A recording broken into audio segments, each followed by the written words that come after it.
11? Yeah, well, we have one more training to go, but the week was a heavy load for him because he was in the group with the late starters from our guys. So it was a kind of an overload week so far. Today was lower intensity, and tomorrow we will have an important training before the match. But like I said, if we are hoping that he's on the pitch for Sunday, and things look like it. Is he the last piece of your in some more signings? Because obviously you've let go a lot of players, so you've got a bit more funds. Do you think you're going to use that? Yeah, we let go players because I truly also believe that everybody needs a role and needs a place to fight for. So it was also necessary. Also, I don't like it at all because the guys who left us played a big role in the last campaign, and it was a very successful campaign, and you build relationship with your players, and it's not nice to let them go, but at the same time is sometimes also necessary because like I said, everybody needs a role, and everybody needs a situation which is worth fighting for. So these are the decisions we made. Is Romelu the missing piece? Well, we hope, but at the same time, we try to find solutions for any questions who are asked during games, and we want to still be a strong squad, and a squad that comes from a team effort, and Romelu is that kind of personality and profile that we were missing up front, and from now it's our job to push ourselves to the limit.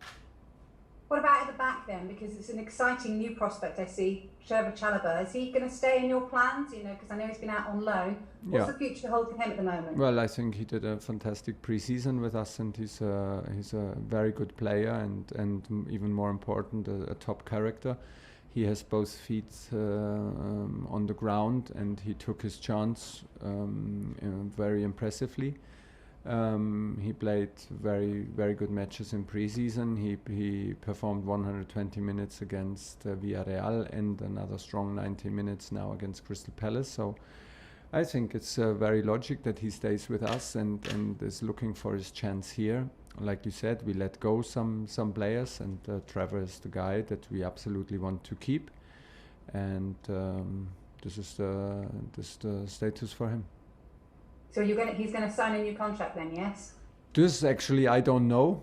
Actually, I absolutely don't know nothing about the contract situation. I just know that we had a talk yesterday, and I think that his situation is that he went out for loans. He had the minutes he needed to develop, and now is a good moment to stay with us and to be part of the group and do further steps to fulfill his dream, which is to be a part of a strong Chelsea squad, which he is in the moment, and we trust him, and he deserves this. This is not a gift.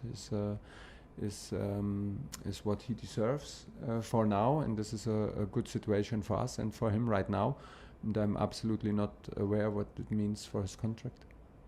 Okay, just finally from me then, the North London derby, how excited are you with all the fans to be back in it as well? Yeah, we had a pre-season match with not all the fans in it, but we could see like the atmosphere and the energy that this derby and this stadium can produce. I think it's always a tough one. It's always a tight one. It's like what it is in derbies and in North London derby. So North London game.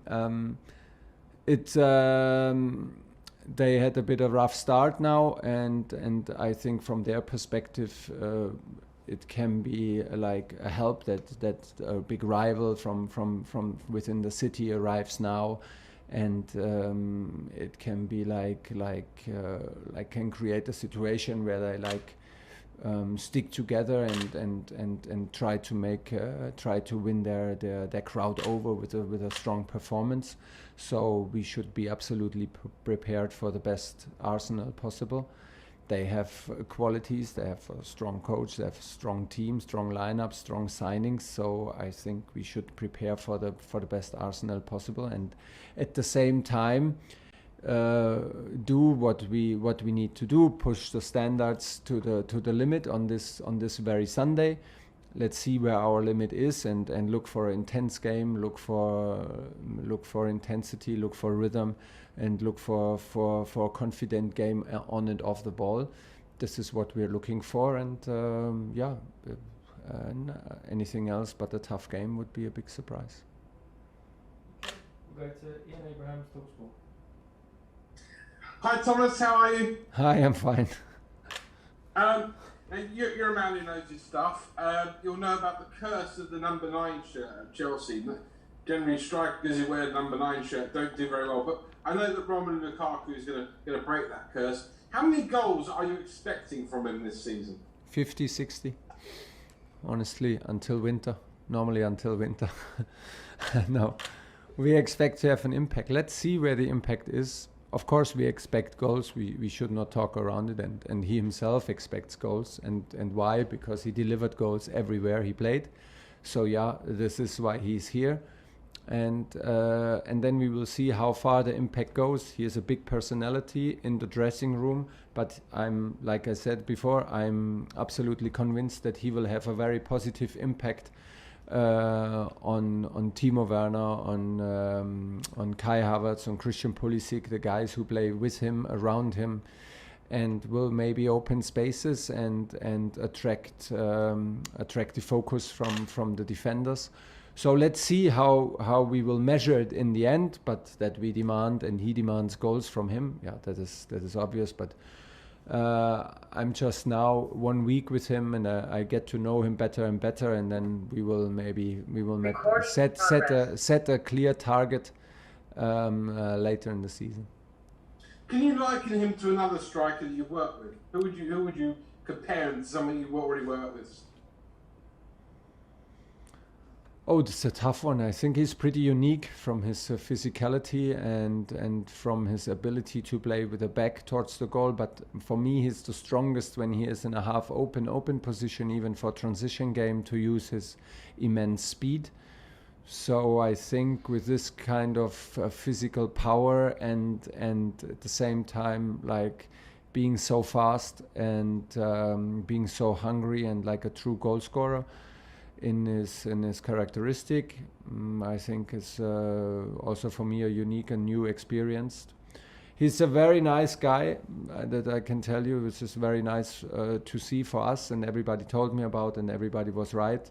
We are a good group, and it's very important to us to be a good group and to be a respectful group and a very democratic group where everybody is involved and feels and shares the responsibility. And this is a very, very good fit to us. So let's hope it stays that positive. Okay, we'll go to Olivia Bazzago, PLP. Hi Thomas. Hi. Can we just have an update on some team news on Hakim Ziyech, on why Christian Pulisic didn't, train open training? Well, Christian is unfortunately pretty easy to explain. He had a positive test and needs to follow the protocol, so he was not in training and is not available for the game. Hakim and N'Golo were both in training today and did everything until yesterday to be in training today.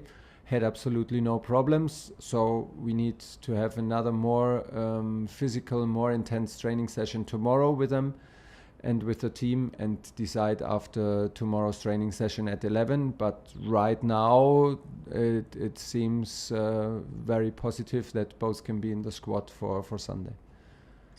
And just another word on Trevoh Chalobah. He's, you've got Jorginho, Kante and Kovacic, obviously your three main midfielders. Yeah. Have you seen enough from Trevoh Chalobah yet to maybe think that he might play in midfield? Of course, he excelled there in the loans that he went on. Yeah, we know this. For us, so far, he only played in the back three.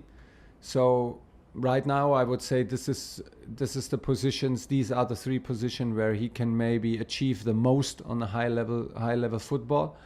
But it's only my opinion after 6-7 weeks, and there's enough room and enough space and enough time to convince me that he is maybe even a solution for us as a fourth midfielder.